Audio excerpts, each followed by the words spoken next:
Pay attention to the woman entering the gas station convenience store. She's wearing a dark jacket with fur trim around the hood and distinctive pink shoes with white soles. Her name is Dioneth Lopez. She's 21 years old and she has approximately 8 hours left to live.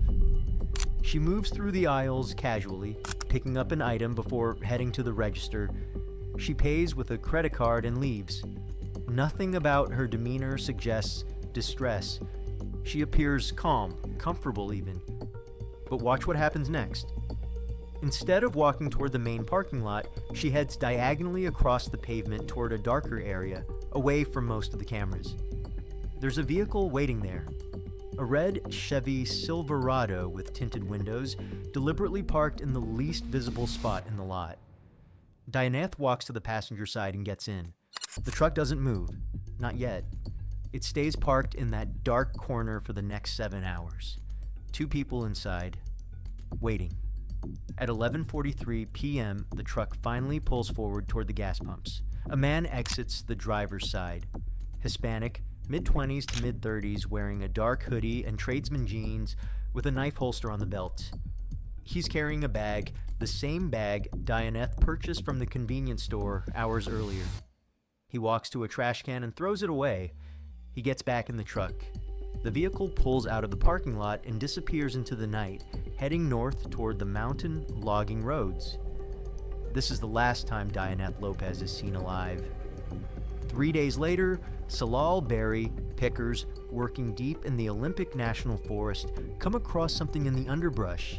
Dark fabric against the forest floor. They move closer. It's a body. When deputies arrive, they immediately recognize this as a homicide. The location is brutally remote.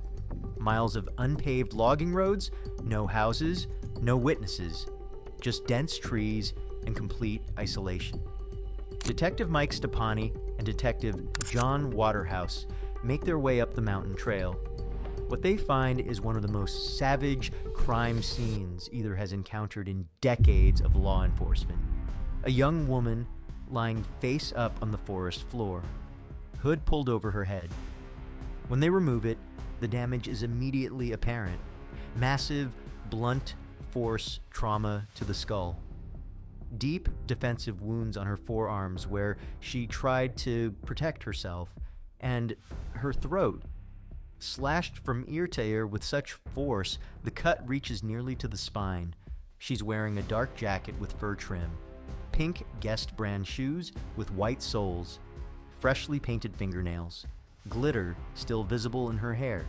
She looks like she dressed for a date, not a hike in the wilderness. No ID, no purse, no phone, no wallet, nothing but her body and her clothes. Rigor mortis indicates she's been dead approximately 2 to 3 days. The forensic team processes the scene methodically. Blood spatter on the leaves, including on the underside of leaves, proves she was killed right here. This is the primary crime scene. As they work their way through the area, they locate 2 pieces of critical evidence. Halfway down the trail, a broken tequila bottle. Fresh break. Blood still visible on the glass, not yet washed away by rain. At the top of the trail, a blue tradesman's knife. Blood coating the blade. Strands of hair caught in the mechanism. Color consistent with the victim's. Both murder weapons, both discarded at the scene by someone who either panicked or simply didn't care. Stepani has been in law enforcement for 29 years. This is the most brutal attack he's ever witnessed. The victim is a complete mystery. No identification means no next of kin to notify, no name to put on the case file. She's Jane Doe, but they have one potential lead. The nearest civilization is miles away. A casino complex with an attached gas station. If she came through this area, she might have stopped there. It's a long shot, but it's all they have. That's it. Nothing else for miles in any direction. Detectives think if the victim came through this area, she might have stopped there. It's their only lead. They request surveillance footage from the casino for the past week. Security reports seeing a woman matching the description 3 days before the body was found. February 10th, Stepani and Waterhouse sit down to review the tapes. They fast forward through hours of footage, customers coming and going. Nothing stands out. Then, at 5:12 p.m., a young woman enters the gas station convenience store. Dark jacket, fur-trimmed hood, pink shoes with white soles. It's her. The victim spends about half an hour inside. She's calm, comfortable, showing no signs of distress. She doesn't talk to anyone. She picks up an item, goes to the register, pays with a credit card. A credit card. That means they can identify her. Detectives request the transaction records immediately. They switch to the exterior cameras to see where she goes next. The woman exits the store and walks across the parking lot, not toward the main exit, but diagonally, toward a darker area away from most cameras. There's a vehicle parked there, a pickup truck. She gets in the passenger side. Most people don't sit in the passenger seat of their own vehicle. Detectives rewind the footage. They watch the truck arrive. It's a regular cab pickup, either a Chevy or GMC. Red, two-wheel drive, windows tinted so dark you can't see inside. The truck is parked in the least visible part of the lot, almost deliberately hidden. They follow the truck's movements through different camera angles. After the woman gets in, the truck doesn't leave. Not yet. It stays parked in that dark corner for hours. Then, at 11:43 p.m., it moves. But instead of exiting the parking lot, the truck pulls up to the gas pumps. The driver gets out. Hispanic male, mid-20s to mid-30s, wearing a dark hoodie and tradesman-style jeans with a knife holster on the belt. He's carrying a bag, the same bag the victim bought from the convenience store. He walks over to a trash can and throws it away. This man could be the last person to see their victim alive. The driver gets back in the truck. The detectives watch him drive toward the exit, desperately hoping for a clear shot of his face or license plate. The angle is wrong. They can't see the plate. But then, the truck passes another camera at the exit. There it is. License plate visible for just 3 frames of footage. They run the plate immediately. The registration comes back to an older man in the Seattle area. Detectives drive out to his workplace for an interview. He's cooperative, confused. He explains that he sold the truck months ago, but the buyer never registered new plates. The old plates are still on the vehicle. The previous owner is cleared immediately. They're back to square one. Detectives return to the footage. They need a better look at the driver's face. They pull up the parking lot camera from before the truck leaves. At 5:45 p.m., shortly after the victim gets in, the driver exits the vehicle and heads into the convenience store. The camera captures him clearly. Hispanic male, approximately 25 to 35 years old, wearing a hoodie and those distinctive tradesman jeans with the knife holster. Stepani feels the hair on the back of his neck stand up. The holster.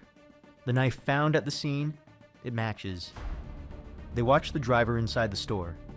He picks up an item, goes to the register. Detectives hold their breath, hoping he'll use a credit card so they can identify him. He pays cash. Another dead end. Meanwhile, the credit card transaction from the victim comes through. But when detectives open the file, there's no name, no account number. The information is redacted for privacy reasons. They've hit wall after wall. February 14th, 2014. Seattle, Washington. She just started a new job at Amazon. 21 years old, originally from Mexico, living in Seattle to support her family back home. She was friendly, outgoing, always down for spontaneous adventures. The kind of person who made everyone around her feel comfortable. Armando texts back that he hasn't heard from her. He tries calling. The calls don't go through. He messages her on Snapchat, Instagram, Facebook. Nothing. It's not like her. Dioneth had flown to Washington State a few days ago, February 10th, for a hiking trip. She was supposed to be back by now. Armando starts to worry. So I posted the missing picture with my personal phone number. I shared it on my Facebook. I shared it on Twitter. There was over probably like 500 shares within the Seattle area. But no one knew where she was. On February 15th, Armando files an official missing persons report with Seattle police. Detective Stepani is reviewing missing persons databases when he comes across Armando's report. The description matches, age matches, the timeline matches, last seen February 10th in Seattle. He reaches out to Armando immediately. Armando agrees to come in and look at surveillance footage. They show him the video from the gas station, the woman in the pink shoes and dark jacket. Armando's face goes pale. That's her. That's Dioneth. He goes home, sits on his couch, and starts shaking. He can't stop crying. Detectives now have a name for their victim, Dioneth Lopez. They inform her mother in Mexico. The conversation is devastating. Her mother can't believe it, won't believe it. Armando reaches out to Sarai, Dioneth's close friend. He asks if she knows who Dioneth might have been meeting in Washington. Sarai mentions a name, Alex Rojas. Dioneth had been seeing him secretly. He was married with a young son, but they'd been having an affair for months. Armando forwards the information to detectives along with a Facebook profile. When Stepani pulls up the profile, his pulse quickens. The man in the photos looks exactly like the driver from the gas station footage. Same build, same face, and in one photo, he's wearing the exact same hoodie and pants he wore at the gas station. Full name, Alejandro Rojas. Goes by Alex. They have a suspect. Detectives obtain search warrants for both Dioneth's and Rojas's cell phones. The data paints a clear picture. On February 10th, Dioneth's phone pings at SeaTac International Airport at 2:47 p.m. She's been picked up by someone. Both phones travel together toward the Olympic Peninsula. They stop at the casino gas station at 5:03 p.m. The phones remain at that location for 7 hours, from 5:03 p.m. to 12:11 a.m. Then both phones travel together up the mountain logging road toward the exact location where Dioneth's body was found. At 1:34 a.m., both phones shut off. For 3 hours and 16 minutes, there's no signal from either device. At 4:50 a.m., both phones power back on. They begin traveling back toward Seattle. Except one person didn't come back. Only Rojas's phone returns to Seattle. Dioneth's phone goes dead permanently shortly after leaving the mountain. The cell data matches the surveillance footage exactly. Rojas picked her up. They went to the gas station. They drove up the mountain together. Only he came back. What happened the next morning? Rojas says Dioneth wanted to go hiking with friends. He drove her up to the trailhead and dropped her off. She seemed fine, happy. He left and drove back to Seattle. Waterhouse nods. He lets Rojas talk, but Waterhouse knows the truth. So, what's your relationship with her? Met her like 2 years ago. Like 2 years ago? Yeah, 2 years ago. How? Okay, so it was like... I met her through a friend, and then we started talking. Okay. And we kind of had a thing, but... Okay. Where did she want the relationship to go? Right. I mean, well, she knew that I was married and stuff. Right. And Did it cause tension with her or no. jealousy at all? So, you dropped her off somewhere without seeing these people? Yeah. And she never called you back or anything? She never called me back, yeah. What we have is phone records. Here. By that right there, what I handed you, you're off the beaten path. And that dot is right where we found the body. It looks like you guys fighting about something. Got off the pavement, got up there, and I think she was trying to pressure you to leave your wife. She did tell me a couple times that she was going to kill my wife and my kid. What? Yeah. She just took out the knife and she just came at me. Oh my But God. she never got me. And where's this at? Right outside the truck. Right outside the truck. Okay. So she tried to stab She you? tried stabbing me. Yeah, and she Did she stab you? No, she didn't stab me. You never actually responded with any force at all, and she's got a knife? Well, just tried like pushing her and stuff like that. Okay, but there's no, you didn't hit her with anything? No, I didn't hit her. Tell us about that. Well, the bottle was in the passenger seat because she had it. So I just grabbed her and I had it in my hand when she was coming at me, and then that's when I hit her with the bottle. You hit her with the bottle? Yeah. The tradesman knife. the holster on Rojas' belt, the hair on the blade. Rojas has admitted enough. Stand up, turn around. Hands behind your back. Alejandro Rojas is charged with second-degree murder. He pleads guilty. No trial. No testimony. He's sentenced to 16 years in prison. Dioneth's mother keeps her daughter's memory alive. She talks about her work ethic, her generosity, her determination to provide for her family.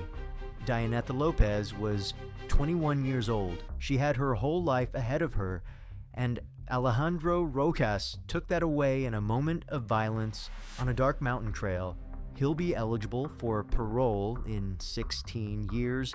He'll be in his mid-40s. Dioneth will be 22. If you want more true crime videos, don't forget to subscribe.